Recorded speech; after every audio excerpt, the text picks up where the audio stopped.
Hey everybody, welcome back to the channel. Sorry it's been a while, but I have been working on a backlog of projects, trying to finish those up, and I've also been learning some new techniques.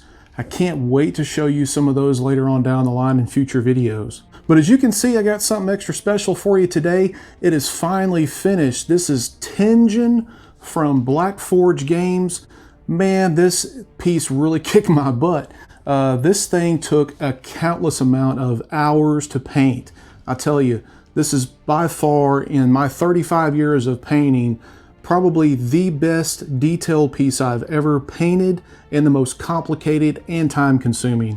I can't tell you how long it took to do this one. So today I'm not going to break everything down for you, because if I did, it would be a 4-hour video. But I'm going to zero in on a couple of key things that I did to build this beast and go over some details with it, and let's talk about it. So let's get right to it, all right? But hey, while we're at it, go ahead, make sure to hit that like button for me. Also, make sure you subscribe to the channel, because I got a lot of this stuff coming up in future videos. And don't forget to hit that notification bell, that way you don't miss out on any future videos. So here's here's my junky desk. So here is all the pieces for TENJIN, minus the translucent resin pieces. These are all processed and polished and getting ready to go into primer. So with TENJIN, it has this big opening in the back right here, and I'm guessing that's where you would probably route your LEDs and maybe put some type of battery pack in there. So what I did was, in this hole here, I actually put a magnet right there, because it does come with a piece. I'm trying to hold the camera here, but I'll show you. So here is the back piece, and I put a magnet there as well. And that's, man, look how detailed that is. So this back piece right here will just kind of go onto that and just stands right onto there, or sits right on there because of the magnet. So whenever I want to take it off or change LEDs, batteries, or what have you, man, there it is. Magnetized. So the big thing in the beginning is finding out what kind of color concept I want to go with. This piece here, I've seen many versions of it online. There's been some really nice ones, and there's been some ones that I just probably wouldn't do. But all in all, every artist has their own interpretation of this one. So I'm going to do something a little bit different than what they've been doing. Just put my little spin on it. But basically, I have not seen anybody use a Caucasian type skin tone, a light skin tone, with this model. Usually you see them in purple, blue, red, green, all kinds of different colors.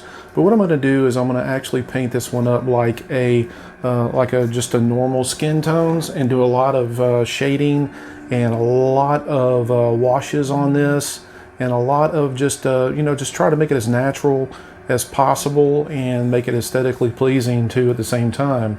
So what I'm going to do first is I'm going to start with little simple pieces like this and start blocking them out.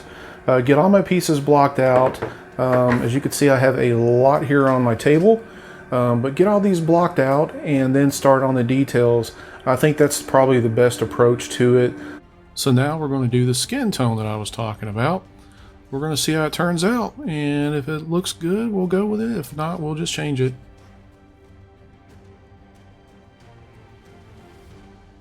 Alright, so now I have put in some initial brown shading on here. Not sure how to take it yet, but we're gonna add some a little bit of a black haze to the rough parts on the arms and on the back. Kind of give it a little bit of a, like a burnt skin or a really rough skin or some sort, and we'll see how it turns out. And like I said, if it doesn't work out, if I don't like it, then we'll just paint it a different color.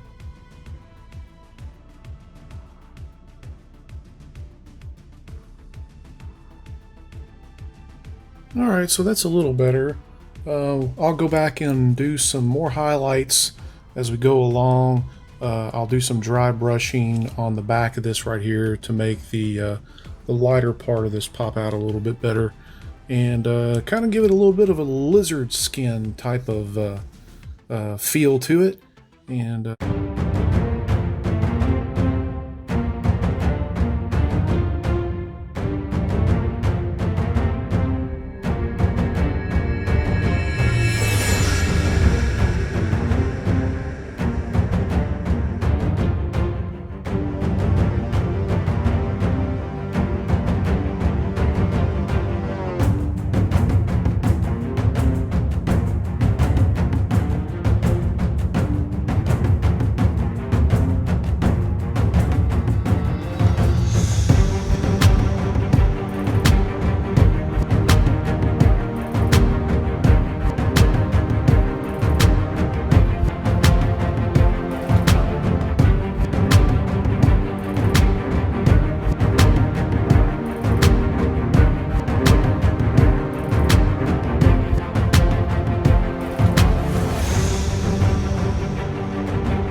so my secret weapon to this whole project is this right here, this stuff called Liquid Leaf.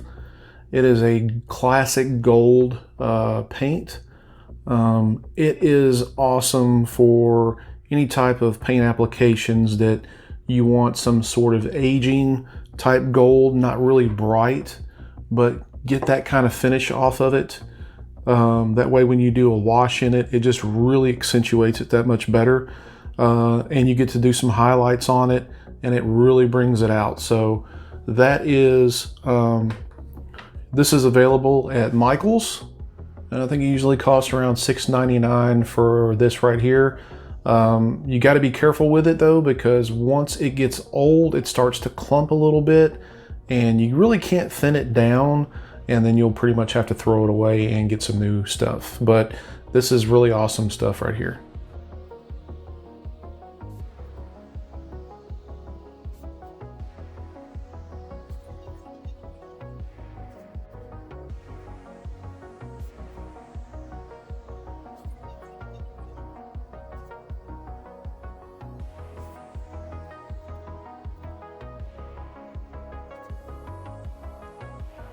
So as you see here, I've done the dragons in gold and did the outline in gold on here. This one's going to have a lot of gold on it.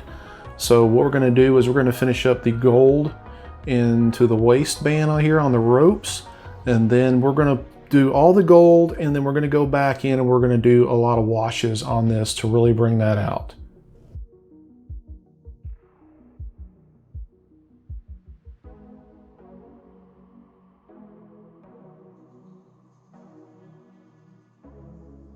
So because of this stuff is so fluid, I'm going to put the gold on around first, and then I'm going to go back in and do the black. And then once I get all that together, then we're going to go back in and do a major wash on this whole entire thing. It's just really going to turn it totally different than what it looks right now.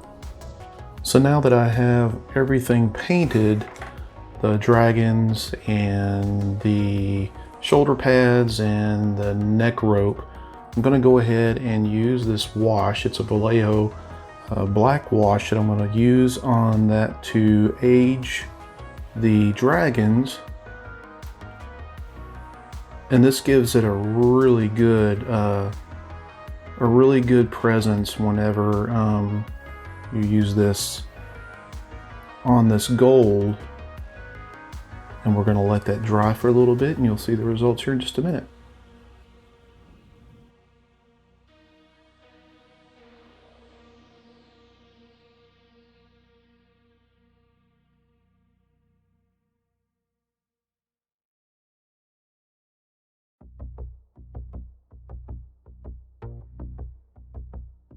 So while we're waiting on this to dry, I've already washed the back piece, and as you can see, it turned out pretty well.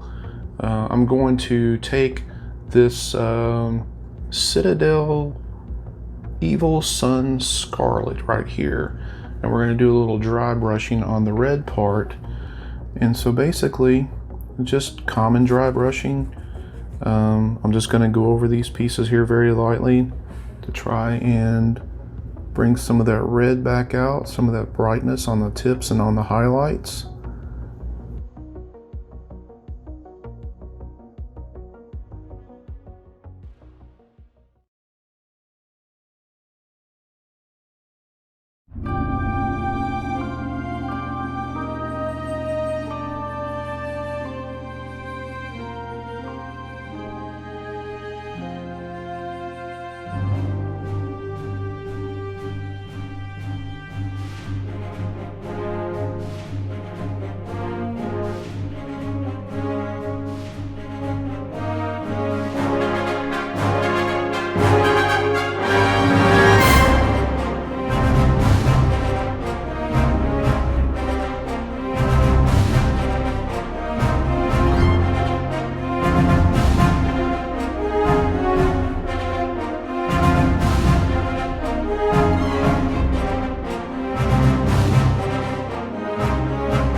All right, everybody, so let's take a look at TENJIN here and see what this guy is about. So I'm sure you probably have seen a lot of different variations on the internet. I decided to go with something a little bit more organic, a little bit more natural feel. So that is why that I did the more of the human skin on this, and I decided to go with really kind of dark type of colors, mostly resembling to a samurai. I did do the face in a blue-gray. I really love that presence that it does hold. This guy has like 6 fingers, like 2 thumbs and 4 fingers, but there is a lot of detail in this whole piece. A lot of washes, a lot of shading, a lot of highlights, and it was fun, but it was very frustrating simply because it just took so long. I haven't worked this long on a piece in years, but this is an absolute beautiful, beautiful piece, and it's definitely going to go to the forefront of my collection. I'm looking forward to printing out and painting more of Blackforge's stuff. Right now he's on a temporary base. I did paint it up. I didn't do too much with it. I just painted it gray, put a black wash on it, did a little bit of highlights on it, because I do plan on making the temple, the portal, later on down the line that Blackforge had put out. I did purchase the file already, and I've already started printing on some pieces, but even my Mono X and my Linat base printer are not going to be able to handle some of these pieces, so it's going to the mesh mixer, and then I'm probably going to have to print stuff on the frozen transform, which I don't use a lot because it's a resin hog. But I'm looking forward to doing this again. But man, I tell you, if you get a chance to check out the mini variations and stuff online, there's a lot of nice work out there that people did. By all means, go to Blackforge Games on Facebook or Instagram, and they have plenty of pictures posted. Lots of good painters out there that did a really awesome job, and I am happy to have this in my collection. All right, everybody, so there you have it. TENJIN in the flesh or resin, whatever you want to call it. This was unbelievable. I tell you, this really put me to the test. It got me questioning my painting skills a few times. A lot of late nights, and as you can tell from the absence from making videos, it took a long time to get it painted. But I'm very happy with it. I hope you enjoyed the video. If you did, make sure you do hit that like button for me. And like I said before, make sure you subscribe to the channel. Got a lot of stuff like this coming up available pretty soon. Got some more tutorials in the bag as well. So definitely I would love for you to join me in future videos. And I do have to thank my patrons as well. Some really cool people. If you want to be part of that as well, also check out the link below in the description. We have our own Discord. I am looking into commission a model for the patrons as well in the near future, something exclusive for the channel. So on behalf of TENJIN here and Blackforge Games, be safe out there until the next video, and we'll see you.